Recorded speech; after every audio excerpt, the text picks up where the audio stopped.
Story 1 by Ashley Gills. The title intrigued me.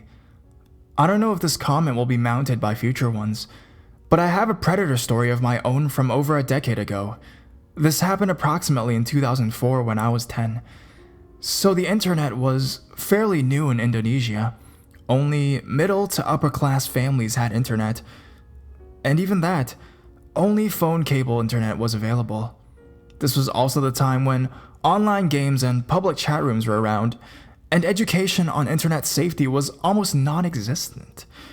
The 10-year-old me was extremely gullible and rather dull at the time, and without supervision, I decided to play this undisclosed MMORPG.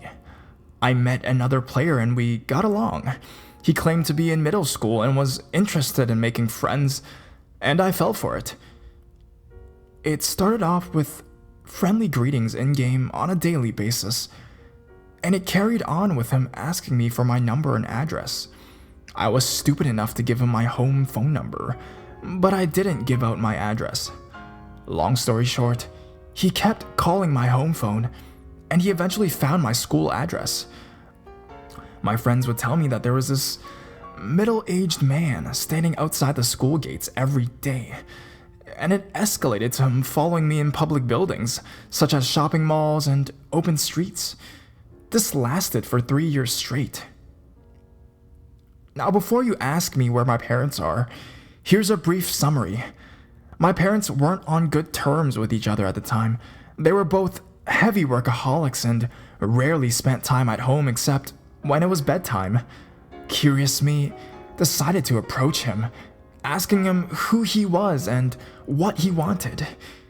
He then admitted to be the middle school friend of mine and pulled me to this dark corner of a small alley and started touching me. I'm sorry for the lack of details of his actions. It's uncomfortable for both me and possibly the readers. I felt uneasy, but I didn't know what was going on. Only up till recently, sex education was not popular in Indonesia. In fact, it was frowned upon. I never knew he molested me until my last year of high school. Long story short, my parents finally found out about after the third year of being stalked and noticing my pessimistic and easily shocked behavior, and he was finally caught and charged a few months later. Epilogue.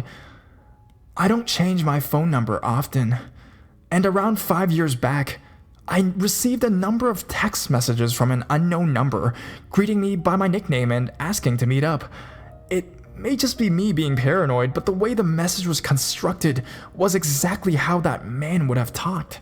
I can only assume that he's been a free man now for a good few years. Story 2 by Suzette Ramus. It's funny you brought up predators because I've contemplated writing about the latest guy harassing my daughter. This is the second guy I know of that's been obsessed with her. I told her, whatever you're doing, you need to stop it.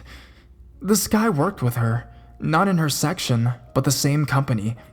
This guy was much older, and I remember over a year ago, she mentioned that she was going to HR to complain about this guy that seemed to be stalking her.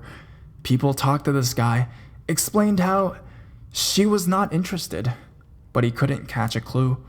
Finally, he was fired recently. He left to go back to family in Colorado, but he's been sending her postcards and letters that's actually threatened her. Listening to what he wrote, he really sounds like he's fantasized a relationship with her. He's really lost it.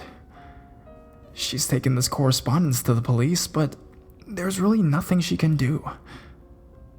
I like your unedited podcast. It's like having a conversation, and I find your discretions interesting. As long as you know that they are unedited, no one should take issue with it. You don't have to be all horror for me. Be natural and talk about whatever is on your mind. Glad to hear you are having a good day. You certainly made mine. Story 3 by Warriors at Heart. Looking down in the comments, I realized there was only one view, and I've never been this early. But anyways, here's my predator, I don't know if you can call it that, story. I was pretty smart for a third grader. As soon as he started talking to my friend, I'll call her P, and her brother, I'll call him J, I knew something was wrong. He had this puppy in his truck, and he kept asking us if we knew the owner. We kept denying him, and eventually he managed to lead P's little brother away. The two were both younger than me, so I felt protective over them.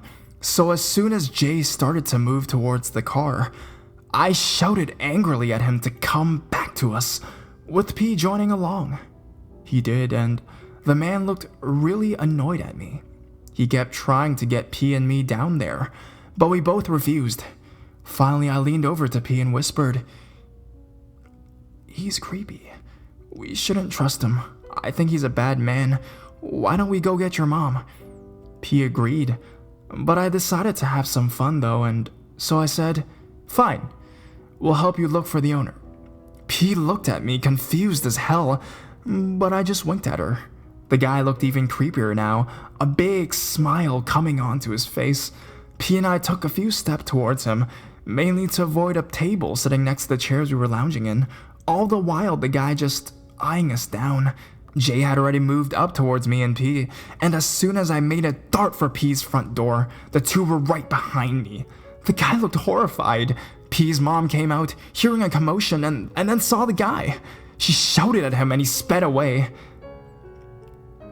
After that, for like a few years, P and her siblings weren't allowed outside without a trusted adult. Being a little girl, it was terrifying for me, though I'm glad P and I were smart enough not to trust the guy, because if we had, we might have not been able to tell this story.